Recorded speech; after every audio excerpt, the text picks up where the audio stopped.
last, the big screen comes of age with a story they said could never be told. Never before such scenes of torrid passion. Never before such a galaxy of stars.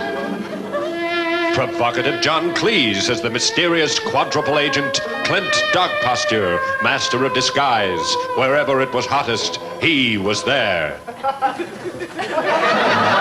feel I owe you some sort of explanation. Sultry Graham Chapman as the slightly dedicated young intern, Dr. Dan Tendril. What is it, Doctor? I'm not sure, but I think it's Beethoven's Fifth. Featuring rugged, husky Marty Feldman as iron-fisted rancher Rock Thunderclap. Who is this man? Women throw themselves at him. Women worship him, drawn by the strange animal power they can sense in him. He is brutal, he is ruthless, and he is all man. Yes, but I'm not a fanatic about it. At last, the 1948 show. And introducing your hostesses for tonight, Amy MacDonald and Mary Maud. Hello again. I'm Amy MacDonald. And I'm Mary Maud. For the next half hour, we shall be wafting you around the world on the magic carpet of song. And as we wing our way from foggy London town, where better for our first port of call than foggy Spain? Sunny Spain. Yes.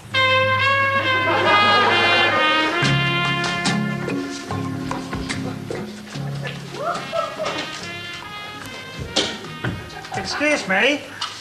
Haven't I seen you somewhere before? Goodness me, weren't you on the plane on the way over? Thought I recognised you. I never forget a face. Nor do I.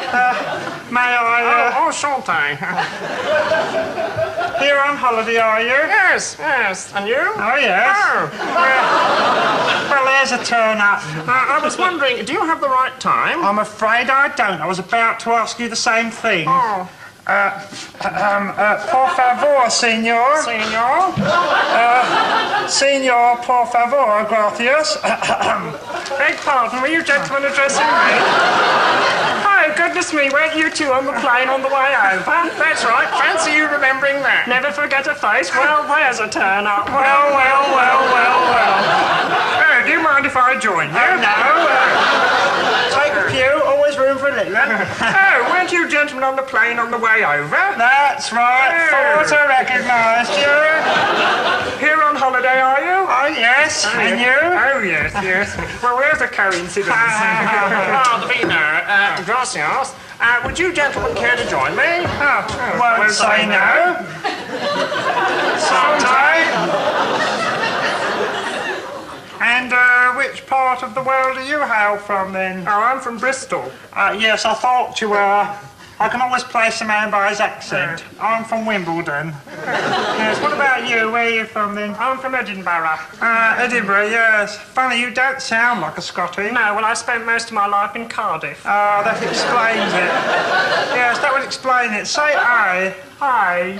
Whereas we Londoners would pronounce it quite differently. We'd say aye. Aye. How would you say it in... Manchester. Manchester. We'd say aye. Well, there you are, then. Well, that's very interesting. Who said that? It wasn't me. No? Oh, it must have been me, then. Thought I recognised the voice. Well, we haven't introduced each other formally. My name's Sidney Lotterby. Oh, there's a turn-up. My name's Sidney Lotterby. So's mine. And mine? Well, isn't that a coincidence, all being called Sidney Lotterby? Who said that? It must have been me again. No, it was me. No, it was me. I felt my lips move. Well, what's your line of business, Mr. Lotterby? Wholesale greengrocery. Really? All three of you? Well, isn't that a coincidence? I'm a barrister. I mean, you don't sound like a barrister. Well, I used to be a wholesale greengrocer. You don't sound like a wholesale greengrocer. I'd have put you down as a barrister. Oh, fancy that. 3 wholesale greengrocers and a barrister, all called Sidney Lotterby. Well, it takes all sorts to make a world. That's what I always say. I always say that. So do I. Me too, yes. It takes all sorts to make a world. Well, forgive me saying this, but I was admiring your shirt. Oh, thank you very much. I I was, in fact, casting a few envious glances at your apparel. So was I. It's made sure it's not everybody's taste, but I like something a little bit different. It'd be a sad old world if we all like the same thing. Well, Mr. Lotterby, call me Sydney. Well, Sydney, I must be toddling. Time and tide wait for no man. Just waiting for the little lady to come down. Yes, so am I. Come, Sydney, we'll be late. Coming, dear. Well, there's a coincidence.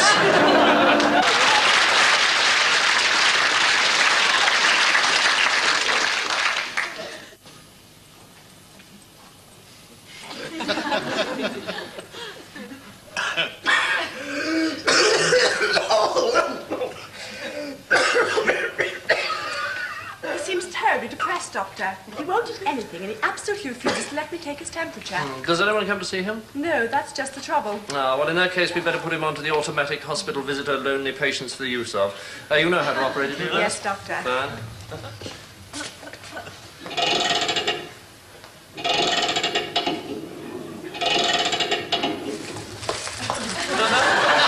No need to show me the way, thank you, nurse. I'll find him myself. Ah, there you are, you old fraud. Large as life and twice as handsome. Hello, hello. Hello, hello. Hello, hello. Hello, hello. Long time no see. Where shall I put these? How are you feeling? Very much worse. Yes, you're looking much better, old chap. Old chap. Old chap. I always said that all you needed was a good long rest. Look, I brought you some grapes. Oh, no. I've got 18 bunches. Nice, big, juicy ones. No need to thank me. No, I won't sit down, thank you. I was wondering if you would like me to bring you in... No, please, you go on. Mine wasn't at all interesting, really. I wasn't saying anything. How very interesting. I wasn't telling you anything. No, really, I'm not at all bored. In fact, I'm enjoying our little chat. Very, very much indeed. Do you want the bedpan? No. What are the nurses like then? I wouldn't know. I've noticed them. Ha. There can't be much wrong with you then. Oh dear, there goes the bell. No, it wasn't. Are you sure you don't want the bedpan? Sorry, I didn't realise I was tiring you. I have enjoyed our little chat. Nobody else is leaving. Yes, I know I'm always the last. I won't be popular with sister, will I? I'll come again and see you some grapes. Is your nurse pan feeling better? Grapes. Nurses, nice big juicy ones. Grapes. Goodbye.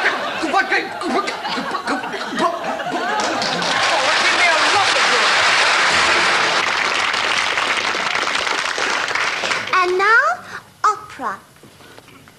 It is the night before the election of the Doge of Venice. Stefano, clockmaker to Rufus the Great, suspects his half-sister, Amelia, of taking part in the vendetta. Between Amerigo da Costa, young Spanish corsair, and Angus MacTavish, at that time a Scotsman. Geronimo, unbeknown to her, snatches the magic amulet. The anchor enters.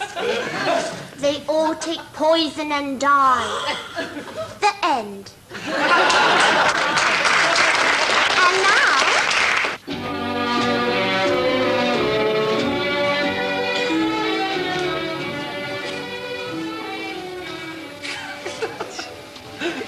Good evening. This evening I'm making an appeal to you on behalf of a large group of people, of which I am a member, whose active lives have been severely restricted by a disease brought on by the social pressures and the stresses of modern living, which we call sleep starvation. Now we...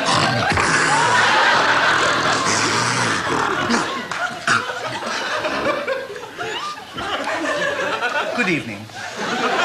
This evening, I'm making an appeal on behalf...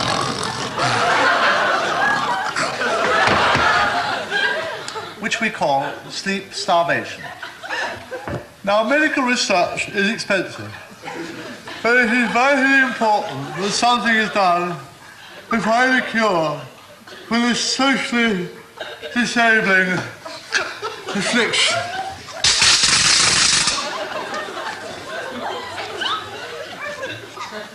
That is why I'm asking you to give, and give generously, in this deserving cause. Please send your contributions, however small, to this address.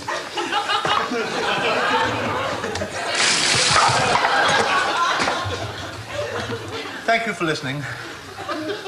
Next week, I shall be making an appeal on behalf of those unfortunate people who suffer from the delusion of being attacked by bats. Now, these people are more to be pitied and laughed at. The problem is growing every day, and it's time that something is done now before it is too late. Until next week, then, good night.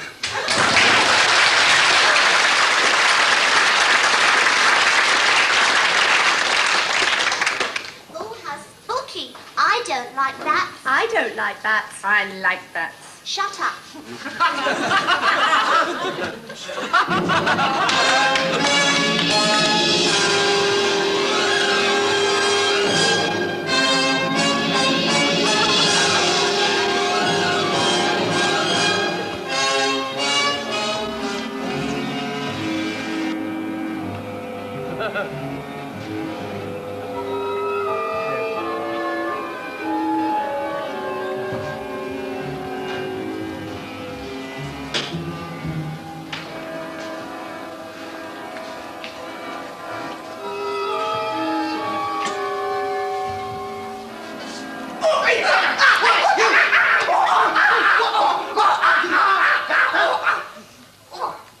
Good evening, Mr. Ardish. Welcome to Luxbear. Dr. Atkins.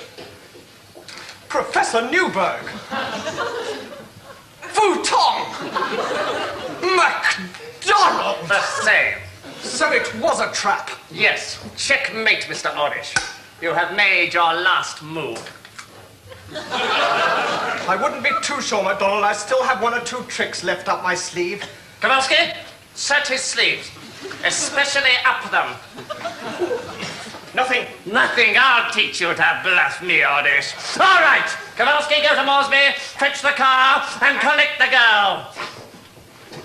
Not Susan. Yes, Mr. Ardish, your pretty little Miss Hinton. You swine.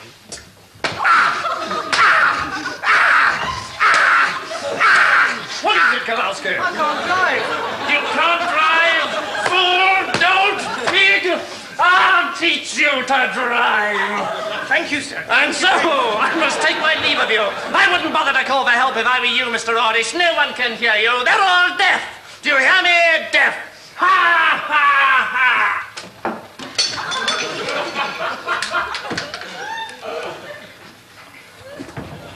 Ground floor, please. Help! Great Scott! Ardish, thank God you're safe. Yes, but Susan. Susan, she's safe. Thank God. Roger, darling. Susan, quick! We haven't a moment to lose. Strauss is on his way to Melton. We must warn the professor. MacDonald! Great Scott. Quick, the door!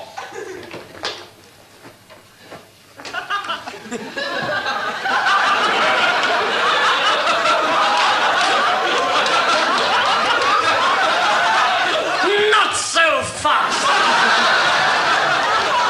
You won't get away with this, MacDonald. Oh, won't I? This is a gun. You won't get away with this, MacDonald. And it's loaded. I don't think you'll get away with this, MacDonald. Shut up, you fool. You're all fools. Do you hear me? Fools.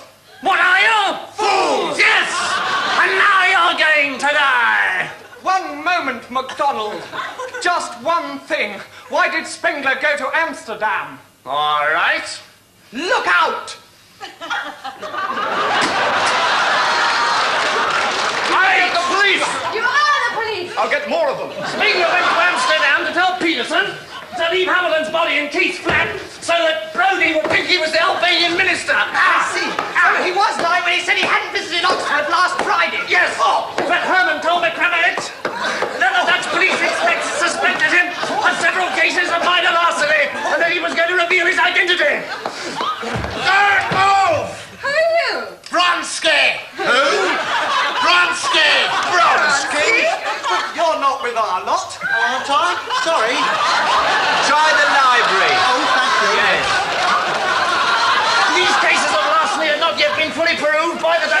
library, please. I see. So he told Strauss to contact Brody. Yes, but when Keith arrived by accident, he was in the forced-life drawer, when to find Kowalski, to get him to tell Strauss, to contact Professor Barling, in Scotland, before Inspector Bold could discover where Hamilton had hidden the plastic stoat. Great Scott! And Strauss contacted the Japanese antique collector and the Chinese laundry in Whitmore Street. Exactly! So, Peterson told Professor Barling to find Sir William Weymouth before he could discover that the gold was on the plane. Take that! Hands up!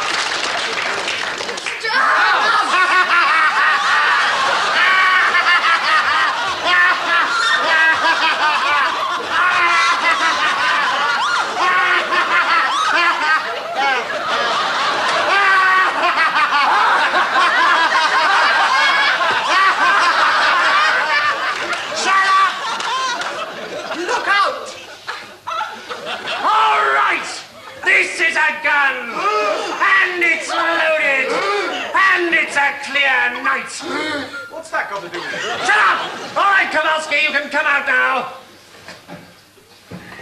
Quiet! Kowalski, the door! Open it, you fool!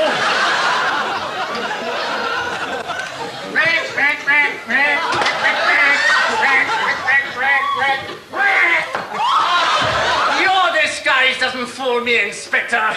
You won't get away with this, MacDonald. Shut up, you fool! All of you! Get against the wall! You two, Kowalski, against the wall! You fools! You're all fools, and now you're going to die! This whole house is going to be blown to smithereens in 30 seconds from now, and there's 100-foot drops from all the windows, and the doors are locked, and I've swallowed the key!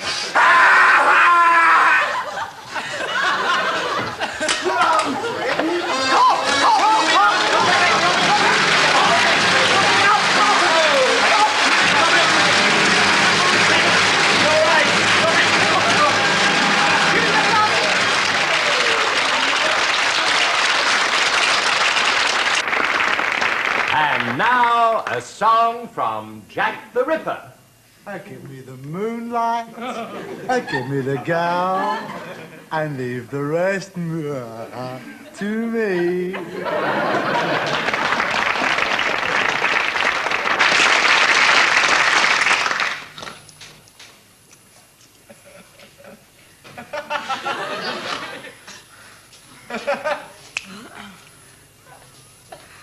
And now... Hello, would you send in Constables Bude, Hawkins and Staymaker, please? Thank you. Right, come in, lads.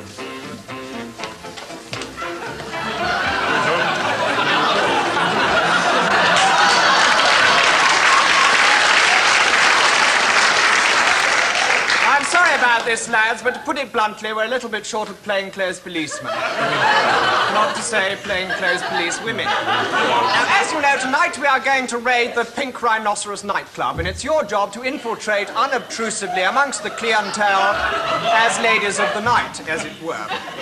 Which brings me to the point, Stave Aker, why the pipe and the moustache, they have a certain lack of feminine mystery. And you, Hawkins, the helmet under the arm does nothing for the two-tops. And Bude, I do think you might have taken the trouble to shave your legs. Oh, I did, sir. This morning, sir. It's 5 o'clock shadow. Well, apart from one of the two of those little niggling details, I think you all look absolutely super. Oh, thank you, sir. I'm sorry about the police boots, but high heel shoes size 16 are hard to come by. Now, let's see if we can remember our names for this evening, shall we? Staybaker. Philippa, sir. Philippa? Yes.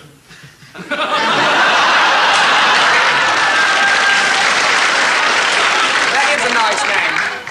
That is Hawkins, Samantha, sir. And, Bude, don't tell me, Bude. I thought it was Doris, sir. That's good, well, that's splendid. Sir, do I have to be Doris, sir? It's such a mousy name. Well, what would you prefer? Bubbles, sir. Bubbles do. Bubbles. Well, Bubbles it is, then. Beg pardon, sir. If he can be Bubbles, do I have to be Philippa, sir? What's wrong with Philippa? It's rather a nice name. Well, it's all right, but it's a bit plain, it's a bit common, if you know what I mean. So if you don't mind, I'd rather be Burial. Police Constable Beryl it is then, and I suppose Hawkins, you want to change your name? No, sir, I'm quite happy with my name, so I think Samantha is me, sir. I think with my English rose complexion, so I think Samantha is definitely me, sir. Well, with that cleared up, we should be all right. Yeah. Were you at all worried about your perfume, any of you? Oh, yes, sir. Yeah. I think my perfume is too flowery, sir, for Samantha. Samantha, sir. What I'd like, sir, is something a bit more maddening, like what Doris has got. Bubble. Yes. Right, now. Well, now, you know what you have to do. You go to the club and you seat yourself provocatively on a bar stool and engage gentlemen customers in conversation. Now, what's going to be your approach?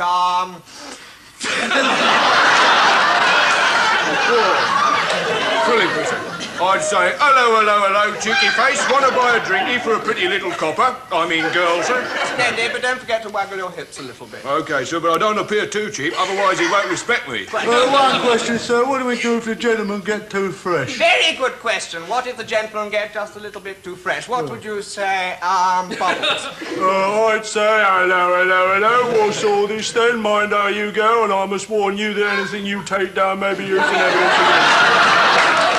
Good, now you go to the club, act as aforementioned, and when the cabaret goes on, then you take up your positions by the doors, and when the stripper, Miss Gloria Esterhazy, comes to the end of her act, you reveal your identities and make your arrests, right? Got that?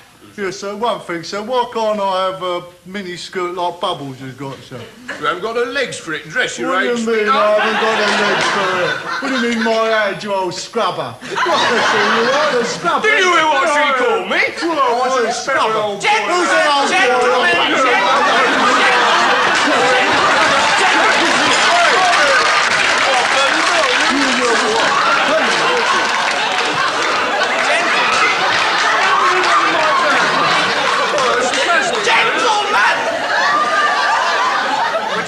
Remember your ladies. Now off you go now, and at the cue, when Miss... At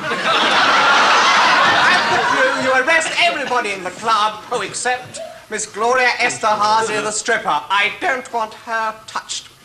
Why not, sir? Because that'll be me.